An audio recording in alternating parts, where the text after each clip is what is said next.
Let's connect with Dipan Mehta as well, who's joining in on the show. Dipan, hi there. Good to have you on board. Wanted to start off by just getting in your take on the overall markets. 26,000, that of course was hit in trade yesterday. Do you think that just holding on to these levels is now going to be quite critical for the markets, and that by and large the undertone is looking rather positive? Where do you see the leadership emerging? Good morning, and thank you for having me on your show. So I think that certainly the money flow remains extremely strong, and there's hardly any adverse news flow. And I know that a lot of bulls are fearful, but frankly, there's nothing to fear but fear itself. I cannot make out a case for even a 5 or 10% type of a correction, because whenever there's bad news, there's so much money waiting in the sidelines to buy that it is, quickly absorbed any correction. And despite the flow of IPOs and QIPs and management selling, I think that the money flow is just too strong. And the only way that this can go is to a parabolic move, where in a short period of time the Nifty or Sensex can just rally by 10-15%, and stocks become extremely overvalued. You get into bubble territory. That's the only way this can end. Whether now, 1 year from now, 2 years, difficult to say. But purely on account of fundamentals or money flow, one cannot make out a bear case at all. So when you when you say that the parabolic move is not over, does that mean even for the year the last hurrah is left? We may be at 85,000 on the Sensex, but when we will close the year, we could be much higher?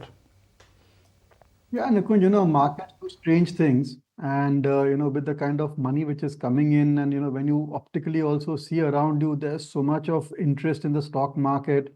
Every other person wants to, deploy cash over here.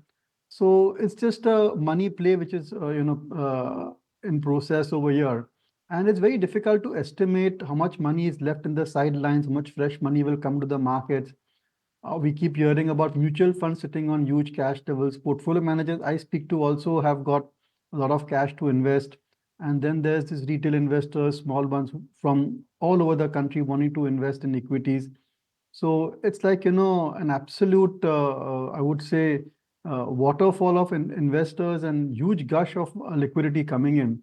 How much of that is still left to invest? Difficult to estimate.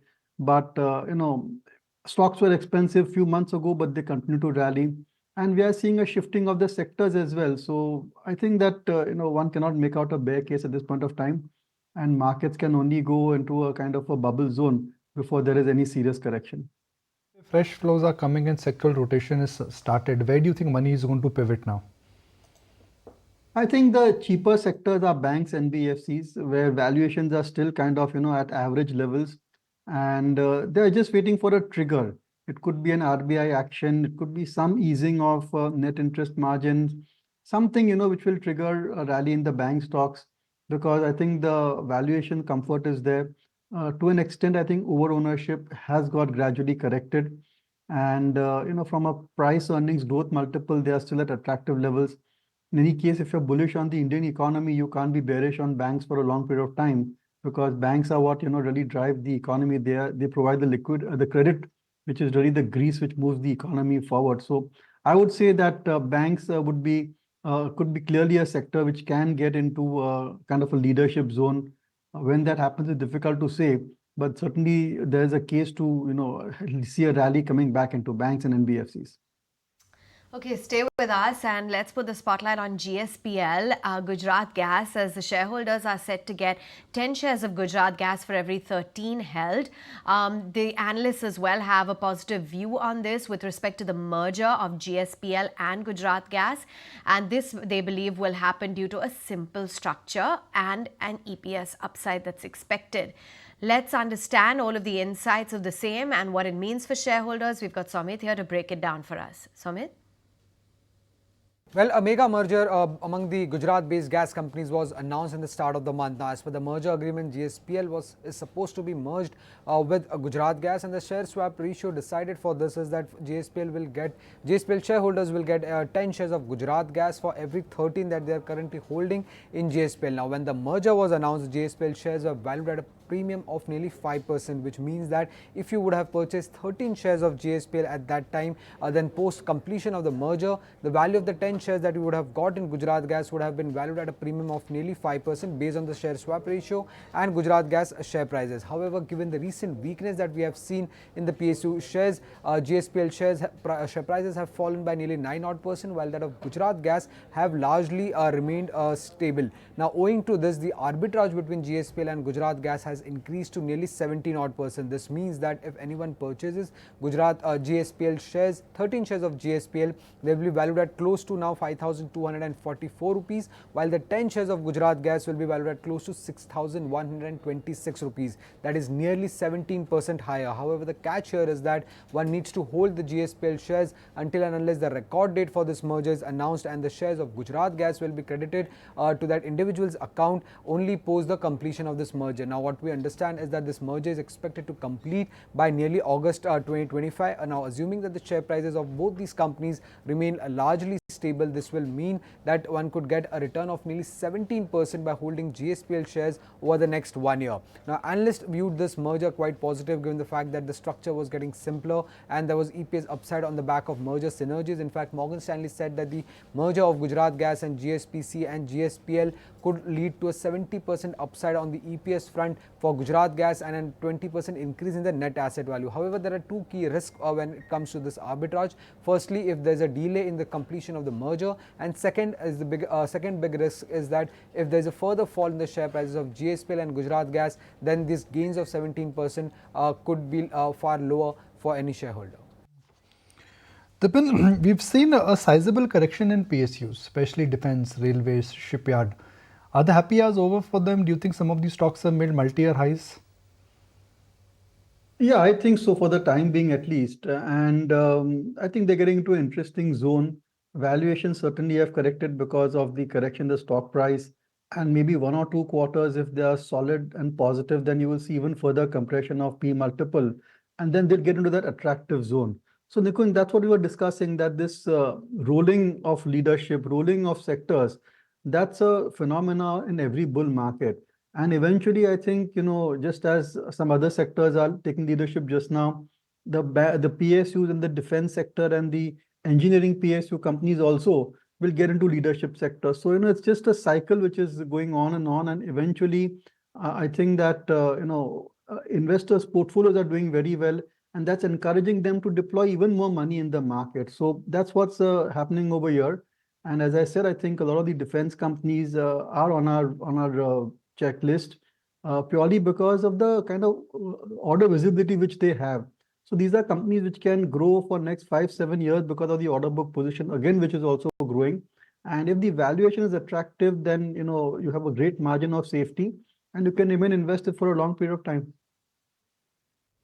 Okay, fair enough. Meantime, let's get in a take from you on the charts, Kunal. The fact that the banks didn't quite participate in yesterday's rally, but it has been on a fairly steady upward trajectory. What's your view on some of the banks on the charts? So even after yesterday's mild underperformance, I would say, for the Bank Nifty, we were still in a pattern of, I think, 8 consecutive days where the Bank Nifty has made a higher low for itself. And I think that itself is a sign of strength. So even after yesterday's mild reversal from the top, where the Bank Nifty made a high of 54,200 to 50 approximately on the spot, we managed to close just about a shade, just around the 54,000 mark for the Bank Nifty. But it was still, a day where, when you look at this, over the last 7-8 days, the Bank Nifty has been making gradual highs for itself. So on a relative basis, I would still believe that the strength is intact into the banking names. And within the banking stocks also, I think there's a distinct pattern because you're seeing the private sector banks outperform by a huge margin as compared to the PSU banks, where there is an expectation that maybe the PSU banks could make a comeback, catch up, close this divergence, but that's not happening. It's the private sector banks which are still leading the charge from the front. And within private sectors also, I think it's the likes of ICICI and HDFC Bank which are doing the major weightage of price uptrend, followed by some bit of recovery which has come back into the likes of Kotak Bank, Axis, etc. So I would believe that till the time these large cap banks show signs of strength, this and sturdiness, I would believe that this trend should sustain for Bank Nifty. Fair point. Dipan, I remember we had a conversation where you said that you're also sitting on a lot of cash. I think 10-15%, unusually higher number. Are you still sitting on that cash, or liquidity is also tempting you to jump back in? No, Nikunj, we are sitting on cash. And the amazing thing is that despite having cash, and I think this is true for many investors also, that despite having cash, when you see the aggregate return of your portfolio, it is still beating the benchmark. I mean, that's maybe due to good stock selection or due to the sector rotation, I'm not sure. So that provides a comfort. See, if you are holding on to cash and your overall returns, including cash, are lagging whatever index you are tracking, then there is a concern, there is panic that you should get fully invested. You should look for new ideas. You end up making mistakes buying overvalued stocks. But when the overall portfolio is also growing because your existing holdings are outperforming or doing really well, then you can continue to remain in cash for an even extended period of time. And I always maintain that this cash is strategic. If and when a correction does come, in the past bull markets, I've never had any cash to invest. So this time I thought I want to play it slightly differently, and having 10-15% cash is not such a big I would say negative when I'm managing money over here. So I feel comfortable remaining invested in good blue chip stocks, and then having some amount of cash for strategic investments whenever they come up. So what are your top 3-4 holdings, Dipan? I mean, if we can urge you to share them. Yeah, usual disclosure, you may please flash it. So we've discussed Bajaj Finance is a big one, and it's been underperforming, and yet the portfolios have done well because other stocks have done well. Tata Elxsi, another big underperformer, yet the portfolios are doing pretty much fine. We have had some good hits like Inox Wind has done very well for us, and also stocks like I would say Zomato have done exceptionally well. There is Action Construction, Polymed. So I think a blend of good quality mid-cap stocks have really outperformed. Dixon Technologies, unbelievable return. I mean, when I bought it was expensive, but it just got more expensive, and Amber Industries as well. So there are a few good multi-baggers which we have caught over the last 3-4 years, and that's what's driving the returns. Yeah, that's super interesting. Thanks for sharing those. And Dipan, given that the news now that the SEBI approval for that much awaited Swiggy IPO has come about, I just wanted to know your take on, Zomato, how you're looking at the landscape, the competitive intensity building up, a lot of players as well now joining the fray for quick commerce, and how you see this playing out? See, I think Zomato has an edge. It has a higher market share. They understand the business very well. The network effect is clearly playing out over here, and it's a very aggressive management. It's not like any other business where you just throw money and you can get the market share or get the business going. So let's see, it's getting into an interesting phase, but I'll still remain invested in Zomato. I like the way the management is and has turned the entire food delivery business into solid profitability. And as in when quick commerce gets over there, the numbers would be even higher. And these are, great long-term stories. And I've said in the past that, you hold them for 5, 10, 15 years or so, and you can see that they can turn out to be great multi-baggers, huge wealth creators, assuming they maintain the same trajectory and management follows through on its execution. All right, that's interesting for the entire space as a whole. Meantime, MCX will also be in focus, and there's a Morgan Stanley note. They've reiterated an underweight stance on the stock. They've got a target price of about $29.50, which is interesting given where the stock is currently at. Let's find out why they're so negative. We've got Sharad standing by with the details. Sharad? Well, for MCX, there are new charges coming in from 1st October, and they are moving into the slab-based charges. Earlier it was there, so they are now cancelling that, and now they are going into fixed base charging. Now interestingly, Morgan Stanley has come out with this report maintaining underweight rating, and the target price is set as 2,950 rupees. Also, they have stated that the revision in the transaction fees is actually going to comply with SEBI's true to label norms. Now, to put it in perspective, the transaction fees for the futures contract has now been fixed at rupees 2.1 rupees for almost, you could say, 1 lakh of a turnover coming in, and also for options contract it has also come down at almost 41.8 rupees at a flat rate. Now the per unit transaction fees for MCX will accordingly be higher, almost 1.5% higher versus the first quarter numbers, which came in at almost 2 rupees when it comes to futures and almost 41 rupees when it comes for options. To put it in a simplified perspective, the rise in the transaction fee would result in roughly 5% increase in the FY26 EPS numbers, and the broking house is believing that the large proprietary traders and high frequency traders, they will be particularly sensitive when it comes to the increase in the charges, and the bulk of volumes come from these accounts, and they need to see what the impact would be coming in on these trading volumes.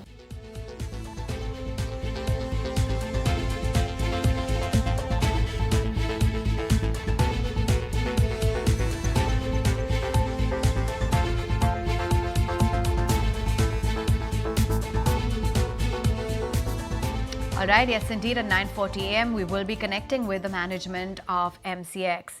But in the meantime, let's get in a take from you, Naresh, as to what the outlook is on some of those individual IT counters. What is it that you're tracking on the charts? So, in terms of IT names, the relative strength is better off in HCL Technologies in the larger names. The stock continues to hold above that 1700 mark, which was the top in February. And it has been consolidating at higher levels. So that is the top pick in the larger cap names. And then when could look at other names which have already done well. So would be waiting for a dip in something like a Mindtree or a Persistent. But for now, HCL Tech looks the most promising.